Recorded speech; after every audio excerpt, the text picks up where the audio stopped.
Imagínense esto, se incendia la mercadería de una empresa, y en lugar de recibir mensajes de apoyo, lo que les llega es una factura y una factura enorme de la aduana. Suena rarísimo, ¿no? Bueno, vamos a meternos de lleno en esta historia para ver qué pasó. Y acá está la pregunta que está en el centro de todo, ¿no? Si un incendio arrasa con tus bienes, ¿la obligación de pagar los impuestos también se hace humo? Pues esta es exactamente la encrucijada legal que tuvo que enfrentar una compañía en Argentina. Para entender este caso, que de verdad es muy particular, vamos a seguir este recorrido. Empezamos con el pacto inicial que tenía la empresa con la aduana, después vamos a ver el desastre que lo cambió todo, y vamos a intentar resolver el misterio de los dos depósitos. Al final, claro, veremos qué decidió el juez y a cuánto ascendió la cuenta final de todo este lío. Bueno, todo empieza con un pacto. Para entender bien este conflicto, primero tenemos que entender el acuerdo especial que la empresa, llamada Fincas Patagónicas, tenía con el servicio de aduanas. A ver, la clave de todo esto se llama importación temporaria. Piénsenlo así, es como un permiso que da la aduana para traer insumos de afuera sin pagar impuestos, pero con una promesa. ¿Cuál? Que esos insumos se van a usar para producir algo que después se va a vender fuera del país. Si cumplís con tu parte, esos impuestos no se pagan nunca. Un negocio redondo. Y así es como se suponía que tenía que funcionar. Un plan perfecto. Paso 1. Fincas Patagónicas importa 195,000 corchos sintéticos. Paso 2. Usan esos corchos para embotellar su vino. Paso 3. Exportan el vino ya con los corchos puestos a otros países. Y paso 4. El final feliz. La obligación se da por cumplida, sin haber pagado un solo peso de impuestos por esos corchos. Un ciclo ideal. Pero, como se imaginan, si estamos hablando de esto, es porque algo salió mal. Y acá es donde entramos a la segunda parte, el desastre. El momento en que ese plan ideal choca de frente con la realidad, y un incendio de repente lo cambia absolutamente todo. Y acá el tiempo es fundamental. Miren las fechas.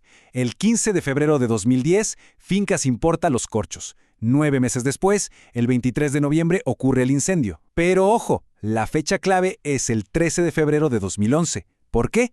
Porque era el último día del plazo de 360 días que tenían para reexportar. El reloj seguía corriendo con o sin incendio. Entonces, ¿qué dijo la empresa? Bueno, su argumento fue directo. Esto fue un caso de fuerza mayor, o sea, un evento totalmente impredecible e incontrolable. Sostenían que el fuego había destruido por completo los corchos y que por lo tanto era físicamente imposible reexportarlos. La conclusión lógica para ellos era que no debían ser penalizados. En principio pareció un argumento bastante sólido. Y acá es cuando la historia, que parecía bastante clara, empieza a tener, sus huecos. Entramos a la tercera parte. Y la cosa se complica porque la versión de la empresa empieza a desmoronarse cuando la aduana se pone a investigar. Y esta es la parte central del conflicto. Por un lado, Fincas Patagónicas decía, el fuego destruyó nuestro único depósito en Maipú. Pero la aduana respondió, un momento, el incendio fue en una dirección distinta a la que ustedes declararon en Agrelo. Después, Fincas dijo, les avisamos del incidente. Y la aduana replicó, sí, pero el incendio fue en noviembre y nos avisaron recién en febrero, más de 2 meses tarde.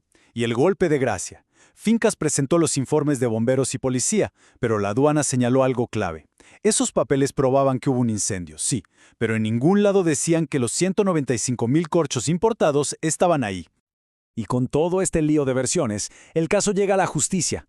Entramos a la cuarta parte, el veredicto. Y acá el debate es un clásico del derecho.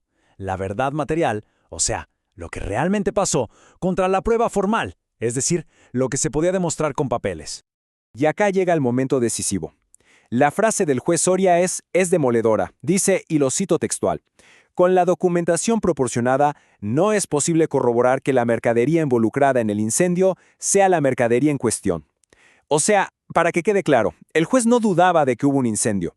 Lo que decía es que no había ni un solo papel que conectara de forma segura ese incendio con esos corchos específicos. Y todo esto nos lleva a un concepto legal clave, la famosa carga de la prueba. ¿Qué significa esto en criollo? Muy simple. El que afirma algo tiene que probarlo. Fincas Patagónicas afirmó que los corchos se quemaron. Por lo tanto, era su responsabilidad y solo suya demostrarlo con pruebas contundentes. Y según el juez, no lo lograron.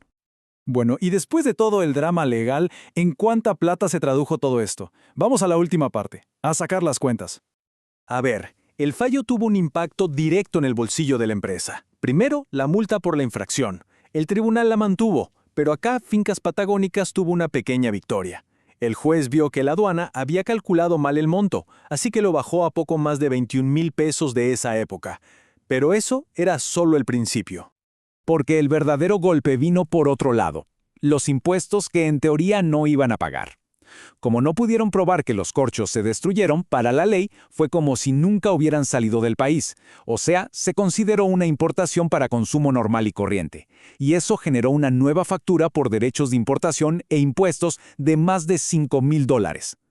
Entonces, para resumir cómo quedó la cosa, miremos el balance final. La multa por infracción se confirmó, aunque más baja. Los impuestos de importación también se confirmaron, había que pagarlos. Pero Fincas Patagónicas consiguió otra victoria parcial. El tribunal les dio la razón en que no tenían que pagar unas percepciones adicionales de IVA y ganancias que la aduana les reclamaba. Así que el final no fue una pérdida total. Y al final, este caso nos deja pensando en algo mucho más grande, ¿no? Ante la ley, ¿qué tiene más peso? ¿Lo que de verdad pasó o lo que se puede demostrar con documentos?